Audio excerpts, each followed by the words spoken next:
Hello દોસ્તો, welcome to યુથોપનિષદ. યુથોપનિષદનો આજનો આપણો એપિસોડ એકદમ ઇન્ટરેસ્ટિંગ છે. આજના એપિસોડનું ટાઇટલ છે દોઢ મણની શિખામણ. If you have $1 billion advice, then keep it to yourself and give me just $1 million.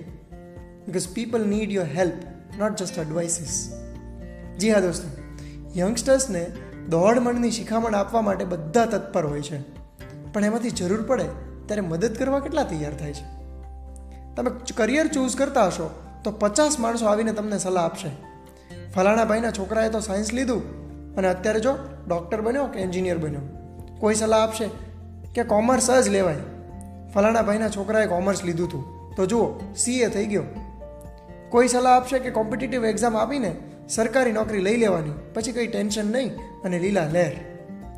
પણ જો તમે કંઈક અલગ કરવાનું વિચારશો કે પોતાનું પેશન ફોલો કરવાનું વિચારશો તો આવા જ લોકો આવીને શિખામણો આપશે કે પહેલાં ભણવાનું પછી બીજું બધું.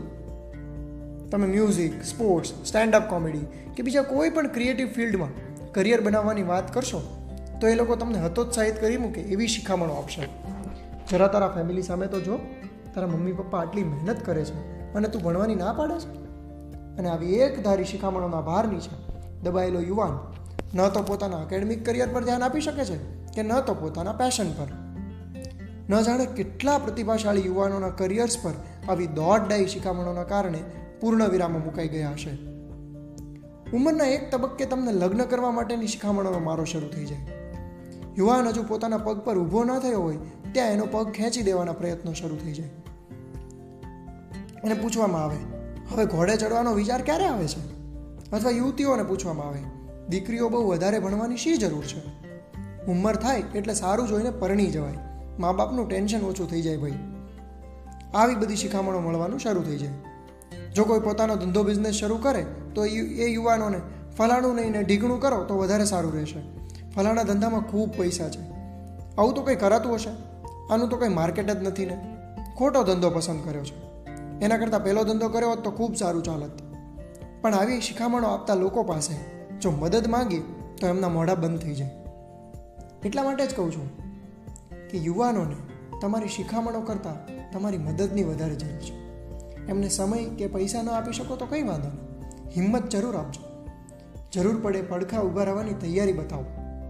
કોઈ બેક કરવાવાળું મળશે તો એમનો જુસ્સો અલગ જ હશે, પ્રતિભા વધારે ખીલશે અને ભવિષ્યમાં ખૂબ સારું પરિણામ આપશે. માત્ર સલાહો આપવાથી એમને કંઈ ફરક નથી પડી જવાનો, પણ જો કોઈ સાથે ઊભું રહેવાવાળું હશે તો એમની હિંમત ખૂબ વધશે. હું એમ નથી કહેતો કે સલાહો ન આપવી જોઈએ કે યુવાનોએ સલાહો ન માનવી જોઈએ. સલાહ કે શિખામણની જરૂર તો અર્જુન જેવા શ્રેષ્ઠ ધનુર્ધરને પણ પડી શકે, પણ એને માર્ગદર્શન આપવા માટે કેશવે પણ એના મિત્ર બનવું પડે છે.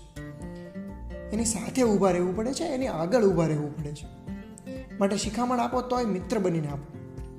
જરૂર પડે મદદ કરવાની અને બનતું બધું જ કરી છૂટવાની તૈયારી સાથે શિખામણ આપો. એમ શિખામણો લેનાર યુવાનોએ પણ એ ધ્યાન રાખવાનું છે કે કોની સલાહ માનવી અને કોની ન માનવી. એમ તો શેરીના નાકે ઉભેલા હજારો ફૂલચંદો વિરાટ કોહલીને પણ શિખામણ આપવા રેડી જ હોય છે. પણ સચિને પણ એકવાર એક્સેપ્ટ કરેલું કે મને એક હોટલના વેઇટરે ખૂબ નમ્રતાપૂર્વક પરમિશન માગીને સૂચન કરેલું કે સર, હોમગાર્ડના કારણે તમારી રમતમાં ઘણો મોટો ફેરફાર જોવા મળે છે. અને એણે વારંવાર ટીવી રિપ્લેસ જોઈને નોટિસ કરેલું. અને પાછળથી સચિન જેવો ધુરંધર બેટ્સમેન પણ એક વેઇટરના સૂચનનો જીવનભર આભાર માને છે. માટે રોજ મળતી આવી સલાહોમાંથી કદાચ એકાદી સલાહ તમને કામની પણ હોય. હજારો સલાહોમાંથી એક સલાહ તમારું જીવન બદલી નાખે એવી પણ હોઈ શકે. તમને મદદ કરવાના આશયથી કે ખૂબ આત્મીયતાથી અપાયેલી આવી સલાહ તમને જીવનભર મદદ થઈ શકે એવું પણ બને. માટે જ યાદ રાખો, સુનો સબકી પર કરો ખુદ કે મન કી.